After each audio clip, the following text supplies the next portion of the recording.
Hi there, my name's Conrad, and in this video I'm going to show you the 4 Nuke preferences I change immediately every time I sit down at a new Nuke workstation. This might be if I'm starting a new company or I get a new machine and a fresh Nuke install and all my preferences have been reset. These are the 4 preferences I change immediately to get working effectively. None of these settings are performance related. There are specific settings you can change to change the caching or the GPU performance, all that stuff. This has nothing to do with that. This is just general Nuke behavior, interface tweaks, and preferences I like to just work a little more effectively myself. So the first thing I usually do when I sit down at a fresh Nuke install is change my workspace a little bit. Nuke has these different workspaces pre-installed. You could have like a large node graph.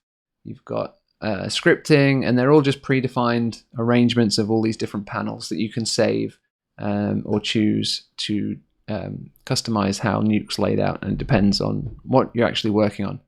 Now the default compositing one is pretty good as a standard setup. You've got your tools, you've got your viewer, you've got your node graph, you've got your properties. And if you're working on a single monitor, this is probably, a pretty good layout.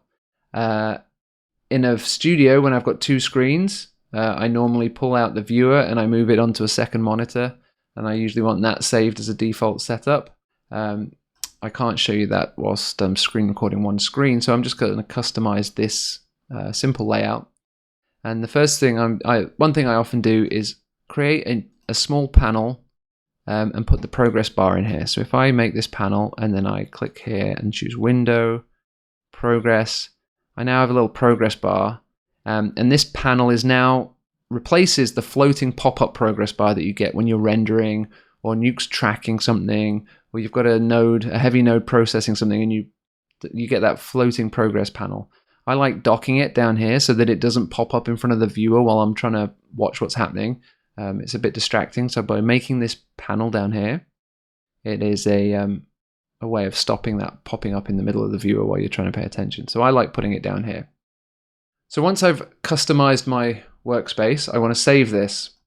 So I can say save workspace, and it's going to ask me for a name, and I usually just call my default workspace Conrad and said OK, and it tells me it's saved my workspace as an XML file in my .nuke folder.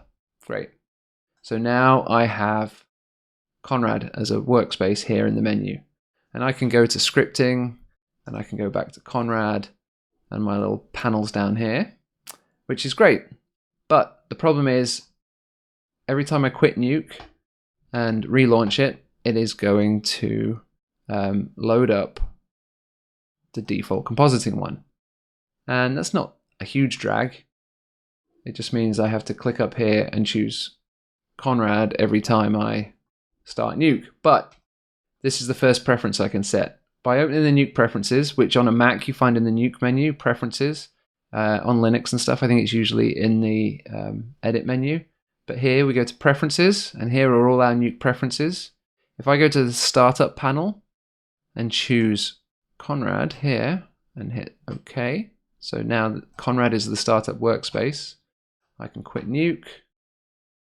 I can wait for it to quit, and I can relaunch it. And now we see that we get the Conrad workspace with the panel down here by default. So once you've saved your workspaces, I think a lot of people know about saving workspaces. You can then, in the preferences, in the startup menu, set your default one, so you don't have to manually set it every time you relaunch Nuke. So that's my first tip. My second tip, I'm going to open this little script that I've made here before. My second tip is about the number of properties we have here. If I select all these and hit enter, you can see that by default, Nuke allows up to 10 properties bins in here. And in this case, I only have 7, but you can still see there's a lot of nodes a lot of properties panes here in the bin. And especially if they have controls, like I've got the roto, I've got the corner pin controls, I've got 2 different transform node controls. If you have a lot of controls here, it can get crazy, and you can collapse some of these. Like I can collapse these to turn them off and on, or I can hit Q and it will disable the overlays. But 10 is just too many. You're never going to keep track. If I have 10 here, I'm still going to double click the roto node to bring it back to the top. I'm not going to scroll down here to try and find it. So I feel like having 10 here is pretty pointless and just gets confusing. Adds too many overlays. You might end up changing something by mistake if there's overlays kicking around. So the second preference I always change is in here, and we go to panels, control panels, node bins in properties bins, maximum. I always set it to 2.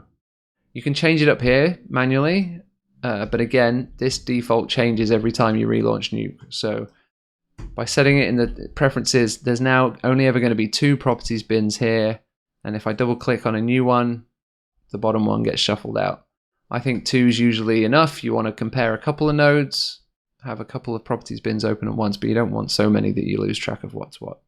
If you want to open more, say for example we need the blur node as well, if I hold down the command key or control on a Linux or Windows box, it will float it, and then I could have that open as well as whichever nodes I double click. Anything that's floating here is separate from this too, so that's a different way of keeping control of your properties bins. So I always set this to 2, and by setting it in the preferences, it means I don't have to change it every time I relaunch Nuke.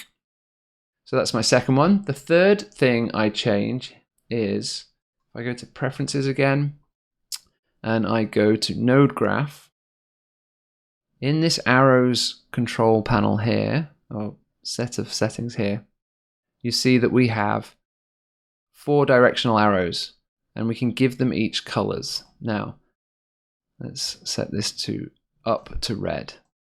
What this does here is this changes the color of your pipe based on the angle that it is pointing. So I've changed the up direction to be red, which means everything that's not up, so down and sideways, stays black.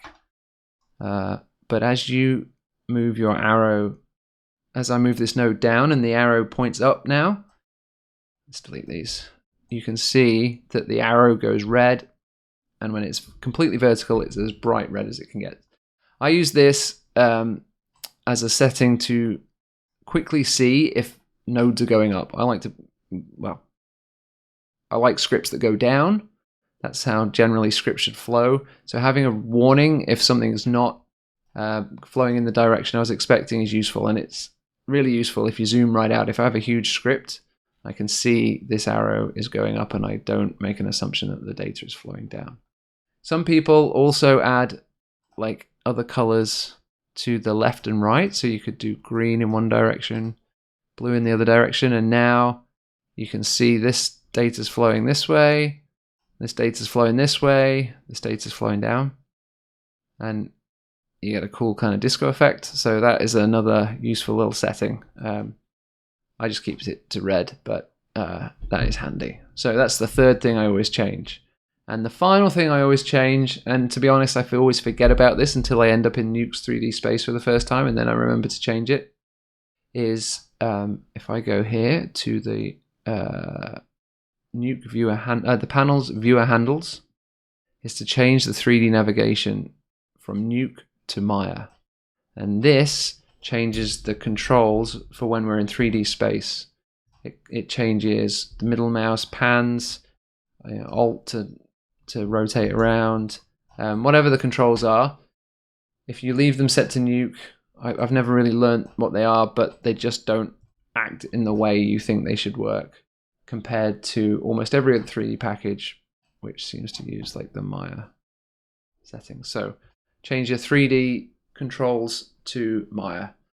And those are the 4 preferences I change every time I start in a new Nuke before I get going. Hopefully you find those 4 little tips useful and that they help you with your comping. If you did find them useful, hit like, and if you want more of these tips in the future, hit subscribe to be notified when I post some more stuff. Thanks for watching.